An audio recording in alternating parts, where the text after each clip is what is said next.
Andi Fadli Arifudin, alias Fadli Padi, akan memberi kontribusi besar untuk tanah lahirnya, Kota Makassar. Musisi tanah air tersebut kini digandeng oleh Wali Kota Makassar, Munafri Arifudin, untuk membantu dalam urusan pertanian atau perkebunan perkotaan, alias urban farming. Fadli Padi bahkan telah diangkat sebagai tim ahli Wali Kota. Ia akan banyak-banyak memberi ide dan masukan untuk pengembangan urban farming di Makassar. Langkah awal telah dilakukan. Wali Kota Makassar, Munafri Arifudin telah mengundang Fadli Padi untuk rapat bersama beberapa organisasi perangkat daerah, OPD, lingkup Pemkot Makassar.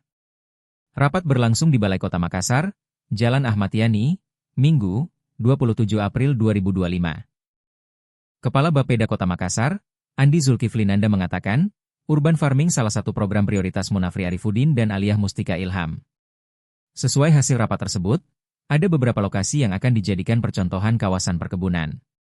Sementara itu, Fadli Padi menyampaikan, program ini akan dimulai dari Urban Farming Hub atau area yang akan mendukung praktik pertanian perkotaan ini. Program ini juga sebagai bentuk kampanye untuk menginspirasi, mengajak, men-trigger orang-orang untuk melakukan kebiasaan produktif. Ada 2 balai penyuluhan pertanian, BPP, yang akan menjadi lokasi percontohan urban farming ini, yakni BPP Sudiang dan Barombong.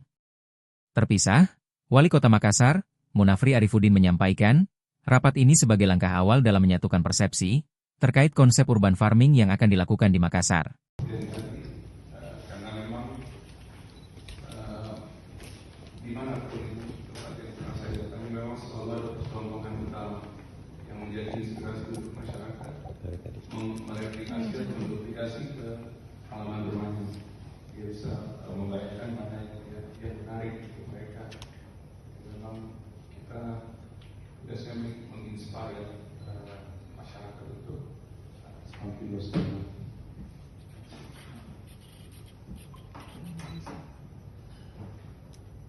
Misinya memberdayakan masyarakat melalui sistem pertanian urban farming, partisipatif, unggul, inklusif, aman dan berkelanjutan, meningkatkan ketahanan pangan kota berbasis lokal serta insya Allah bisa membantu menekan inflasi agar produksi kita bisa continue bersama, meningkatkan kualitas lingkungan yang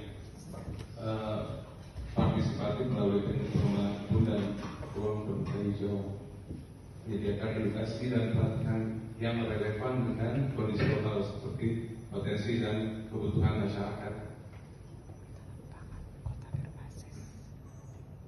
Mungkin nanti Bapak dari Dinas Brida yang akan membahas lebih dalam tentang kajian kebutuhan dan minat potensi dan kebutuhan masyarakat di 15 kecamatan.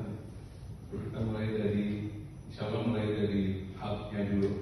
Hubnya itu saya anggap sebagai mata air dari program urban farming ini. Kalau pusat mata airnya bagus, air akan mengalir lancar sampai ke titik terjauh.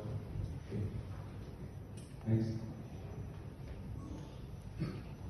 Ini sedikit tentang suratnya. Strike-nya ini adalah iklim tropis.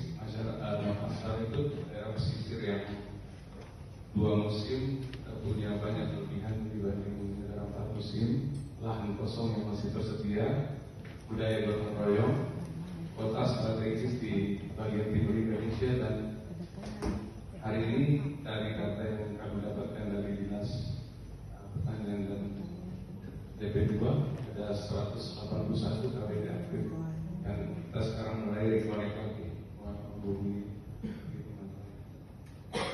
Weakness ketergantungan pangan dari luar, dari kota-kota di luar Makassar, Maros, Goa, dan Sitor. Polusi dan limbah yang tinggi, pengetahuan masyarakat yang belum rata tentang urban farming ini. Opportunities, adanya dukungan kebijakan dari pemerintah, dan sudah Bank Sampah sudah pernah jalan, jadi kita tinggal lanjutkan apa yang sudah kita integrasi dengan urban farming dan UMKM dan bank sampah. Dan sekarang teknologi makin terjangkau karena memang urban farming itu fluid, dia selalu ada inovasi, jadi kita akan selalu menyerut inovasi terbaru dari urban farming. Dan trendnya sendiri alih fungsi lahan, ada tidak stabil tentang manajemen komunitas, tentang manajemennya. Next.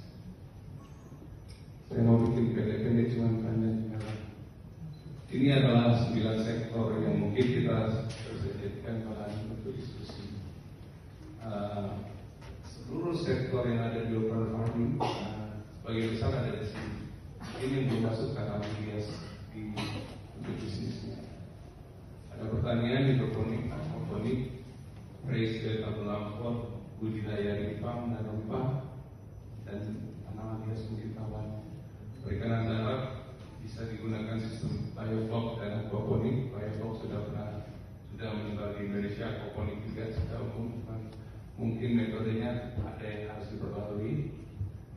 Peternakan ayam skala kecil yang seperti programnya Pak Mahmudi gitu. Ada di Sudian, saya dapat di BPU Sudian ada pembibitan ayam dan hiu ya. Jadi insya Allah kita bisa bagus manfaat masyarakat. Pembibitan terpadu, ini sayuran lokal, bibitan dan bibit unggas. Ini memang puncak dari urban farming itu adalah bibit yang selalu tersedia. Jadi insya Allah kita akan mengajak akademisi ahli untuk membuat menyediakan beberapa bibit. Pengolahan sampah organik ini bersambung dengan program awali kompos, pupuk organik, ekoenzim ada komunitasnya sendiri di Makassar, dan biopori ini simpel tapi powerful sebenarnya. Mudah-mudahan kita bisa pelan-pelan terapkan bertahap ke masyarakat dan akan berkelanjutan untuk mengurangi ketergantungan dengan pakan pabrik. Ada beberapa bisa jadi bersumber mega, asola dan lain-lain. Dua tanaman, satu serangga yang sudah umum dikembangkan. Next. Ini yang khususan saya menggunakan di kota lain. Ini budidaya jamur. Saya bertemu dengan pegiat dari komunitas budidaya jamur ini adalah bisa menjadi sebuah tantangan Makassar. Harganya tidak pernah swing terlalu jauh dan saya tanya sama teman-teman yang pegiat, dengan 2 kali 2 meter bisa dikembangkan.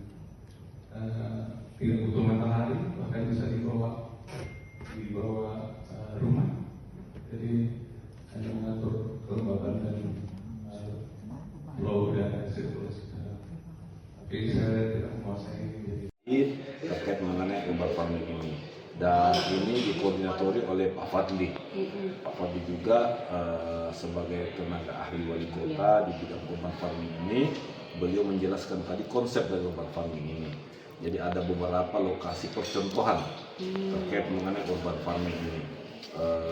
Kalau saya tidak salah tadi ada 3 atau 4 zona yang dibuat untuk percontohan perkebunan. Di situ juga ada peternakannya ya dalam satu lokasi. Nah, ini sementara kita susun konsepnya. Kemudian ada juga bagaimana memasyarakatkan program ini untuk memanfaatkan lahan-lahan tidur. Ya, lahan-lahan tidur untuk bisa digunakan untuk bercocok tanam. Ya, apakah itu baik peternakan, perkebunan, ya kemudian menanam sayur-sayuran. Ya, ini konsep yang sementara kita susun. Kemudian nanti kita akan coba menganggarkan dan sistem penganggarannya bisa di APBD, bisa CSR atau bisa bantuan misalnya dari dari Bank Dunia, dari PBB, ya seperti itu. Dari pemerintah pusat juga Pak bisa? Iya, dari kementerian. Tetapi kan yang jelas kita harus mempersiapkan regulasinya, kemudian infrastrukturnya, kemudian bagaimana Seperti apa kita melihat urban farming, siapa yang punya pengalaman, bagaimana prosedurnya, apa yang menjadi persoalannya, seperti apa proses pembiayaannya dan sebagainya. Nah ini kita satukan dulu, baru kita membentuk sebuah narasi sama-sama. Nah supaya kita punya flow, punya alur, kita mulai dari mana? Di sini mulai dari ini siapa yang bertanggung jawab. Di sini mulai dari sini siapa yang bertanggung jawab. Hasilnya siapa yang mengelola. Kenapa? Karena ini kan adalah bagian dari program yang akan kita laksanakan. Proses pemberdayaan yang langsung bertemu langsung atau langsung bisa dirasakan manfaatnya oleh masyarakat. Nah ini yang menjadi ininya. Lebih syukur lagi karena Fadli mau sibuk di situ, mau, dan karena hobinya juga ya alhamdulillah bisa ketemu seperti itu. Kapan Pak mulai akan Mungkin kira-kira 1-2 minggu ini kita atur flow-nya supaya tanggung jawabnya. Setelah itu kita fixkan baru kita launching.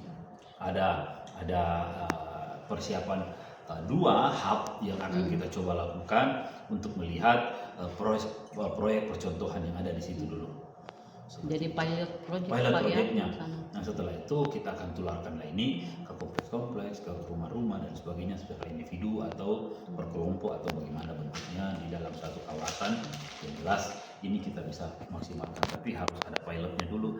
Apa-apa kalau saya tidak salah tadi 9 yang Fadli sampaikan, 9 komunitas yang akan dicoba. Pak, ini lorong atau lahan kosong Pak? Lahan kosong apa aja, biarlah halaman rumah. Karena Fadli sudah melakukan itu di halaman, kalau nggak salah 1 kali 2 dia menanam sayur dan di bawahnya ada ikan. Gitu loh. Dan dia juga di rumahnya di Jakarta itu hampir setiap minggu sudah bagi-bagi telur sama tetangganya, telur omega dengan peternakan vertikal. Ya, nah ini yang kita mau coba gitu. Artinya yang paling pertama ini sebenarnya kesehatan, karena kita sangat dekat dengan makanan yang benar-benar fresh, benar-benar datang dipetik langsung dari tempatnya. Kayak gitu. Itu sih sebenarnya tujuannya. Oke, siap. Download Tribun X sekarang, menghadirkan lokal menjadi Indonesia.